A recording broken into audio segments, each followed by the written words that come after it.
Good evening, everyone, and thank you all for joining us tonight. My name is Councillor Todd Attridge, and I'll be chairing the public meeting tonight as I'm the portfolio chair of the Planning and Development Department.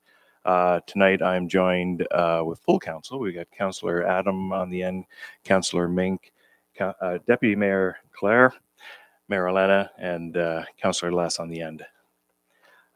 I'd like to begin, as we always do, with a moment of silent reflection.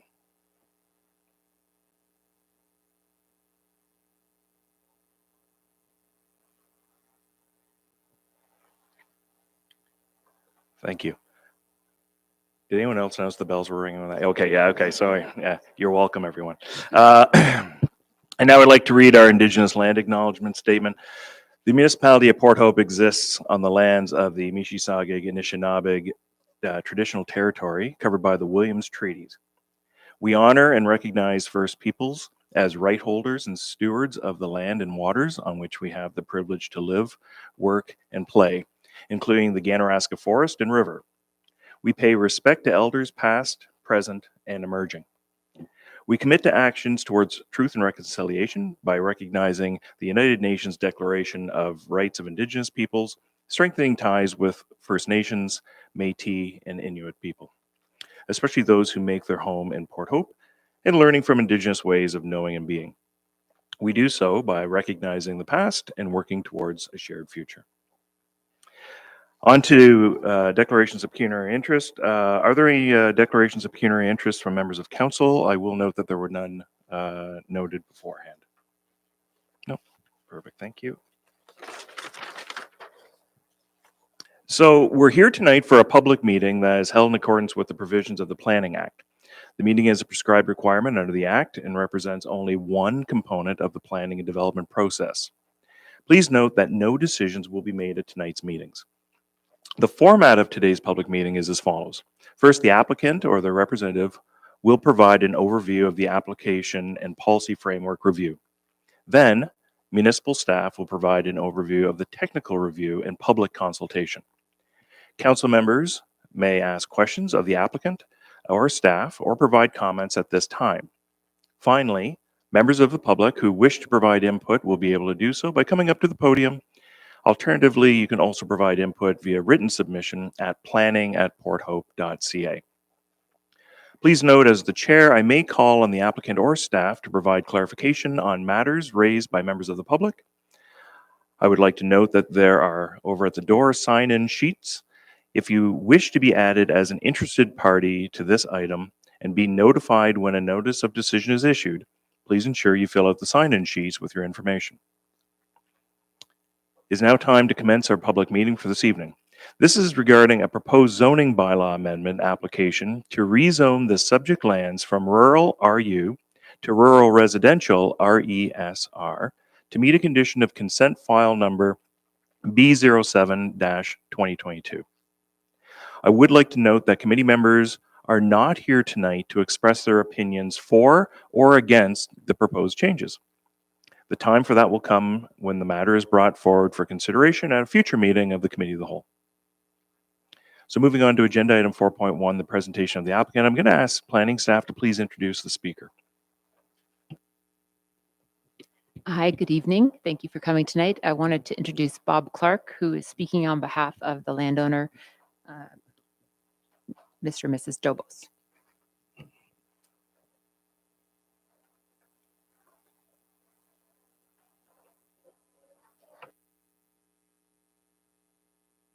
Half hour. Yeah. Okay, thank you. Yes, Mr. Chairman, members of council and members of the public, I'd like to acknowledge the presence of Lisa Dobos, one of the owners. Derek, unfortunately, isn't able to be here because he's in Europe. I will briefly review the application, which you've already acknowledged. And if I figure out which there, that works that way. Good. This is the illustration of the proposed lands. What the shaded area is the retained land, which is the subject of the zoning application. The severed land is the larger rural land, which is being added to the benefiting land. So in an unusual consent application, there is actually no new lot being created. The residential lot was the benefiting land, and the severed land will be added to the benefiting land. The zoning bylaw application is a condition of the consent, as have already been mentioned. It is to, the consent was to sever the existing residence and add the retained lands to the adjoining lands.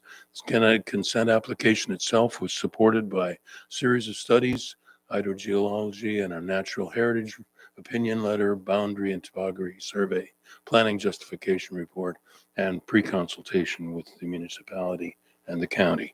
This is an aerial photograph illustrating the consent and showing you the large lands which are being added to the benefiting property. So the consent and the subject of this zoning application is outlined in red. So that illustrates the nature of the proposal. The proposal is to zone the residential lot, which is an area of 6,000 square meters. Unfortunately, it's not 0.69 acres. It's 1.7 acres. Sorry about that. The frontage is 60 meters, and the land is currently, as you already heard, zoned rural. So the zoning amendment is to change it to a residential rural residential zoning, which is a minimum lot area of 4,000 square meters and a minimum frontage of 45 meters. The planning review dealt with the Planning Act, the provincial policy statement, the growth plan, County of Northumberland official plan, and your own official plan. And those documents and the reviews of those are available in the planning justification report. This is the county official plan. The county official plan designates the property as a rural area, which makes it eligible for residential consent. This is your municipal official plan, which designates it general agriculture, which is another way of saying rural, and that makes it eligible for a consent application and rezoning. The official plan policy, which is an interesting situation here in that it allows infilling, and this particular consent, as those of you who are involved in the consent application will recall, it does qualify for infilling because the frontage on the fifth line is only 140 meters, whereas infilling requires or is permissible with any lands which are not separated by more than 150 meters. And so the residential lot can be created on the basis of infilling. And the development is to retain the actively used agricultural lands, which this is an excerpt from your zoning bylaw. And the lands, although it's not as clear here, are also outlined in red, and they are zoned rural, but you can see that there's a cluster of rural residential lands in the lands fronting on the fifth line. With respect to the zoning bylaw review, the rural zone has a minimum lot area of 40 hectares and a minimum frontage of 150 meters. So that's one of the reasons why we need to make the zoning application to recognize the rural residential zone, and their provisions are a minimum lot area of 0.4 hectares or 1 acre and a frontage of 45 meters, and the proposed residential lot meets those requirements. So it is my opinion that based on provincial policy, the county and the municipal official plan, the rezoning of this consent is supported, and we recommend that it be approved. Thank you. I'm certainly available to answer questions. Wonderful. Thanks so much. Does anyone from council have questions for Bob? That's it. Thank you. Okay. I'm now going to call upon planning staff to please make their presentation. Hi, thank you very much. I'm Jacqueline Mann, Senior Planner on Contract. I need to get the...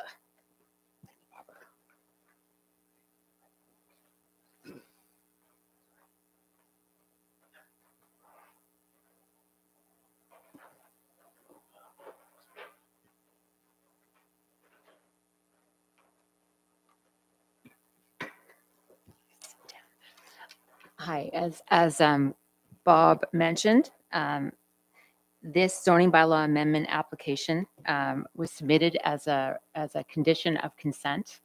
Um, The consent was dated consent BO7 2022 that was approved on September 7th, 2023. The zoning amendment is required to change the result. There's an existing house on the subject lands, and the purposes of the application is to rezone that lot from rural to rural residential to reflect that existing house. Let's start off this very quickly. Just one thing I want to iterate is that a public consultation process was part of the consent application process as well. So agencies have looked at this during that process as well, and a public process took part in the consent application. A technical circulation was sent out to agencies on February 14th.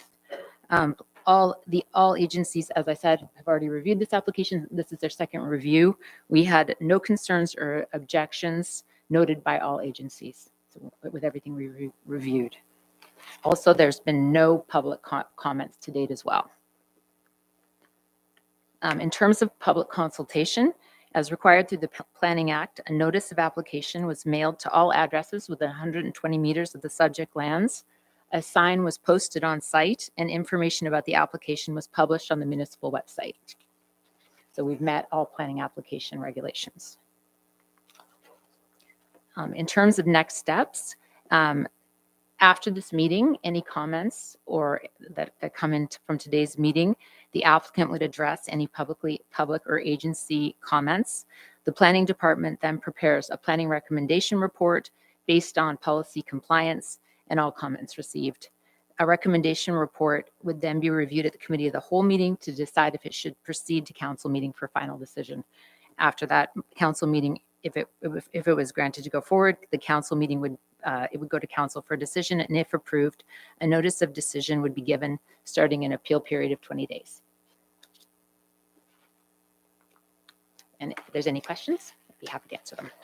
Great. Thanks, Jacqueline. Any questions from council? Yes, Councillor Mink.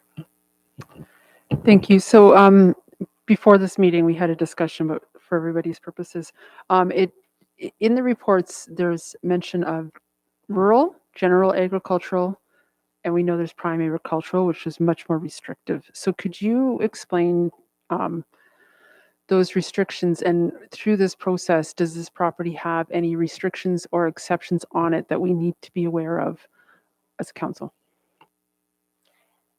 Through the chair. So this property is designated in our official plan as general agriculture. It's zoned rural. In the general agricultural zone, you are permitted to have 2 severances on that property, and there's other criteria as well. You have to own the property for 5 years. You're allowed to have 2 severances. This is an interesting application because it's not actually, it's a lot line adjustment. There were 2 properties. There are still 2 properties. There was not a new lot created. They just changed the lot configuration. This property has now met the 2 consents that it's allowed to have. It's created there's been other properties created over the years. So therefore, it's not eligible for another consent at this time under the current policy in the general agricultural designation. Is that? Thanks very much. Any other questions? No, thanks very much. So we're now going to move towards submissions from members of the public. Before we begin submissions from public, I would like to note that the agenda contains important information with respect to your opportunity to provide your comments on this matter and the appeal process. I will remind you that if you want to have the ability to appeal the eventual decision of the municipality of Port Hope to the Ontario Land Tribunal, you must make either a written submission or make comments at a public meeting before the proposed bylaw is considered for adoption. All interested parties who wish to speak to this matter tonight should approach the microphone, state your name and address for the record. I also want to remind you that for those of you in attendance and those who are watching at home, please make sure that ensure that you have completed the sign-in sheet, over by the entrance before you leave. The sheet assists municipal staff as it provides a record of attendance and contact information if a notice of decision is requested. Is there anyone here tonight who would like to speak to the matter? Seeing none. All right, not this one. So this concludes the public meeting for tonight, and I'll call the meeting adjourned at 5:15.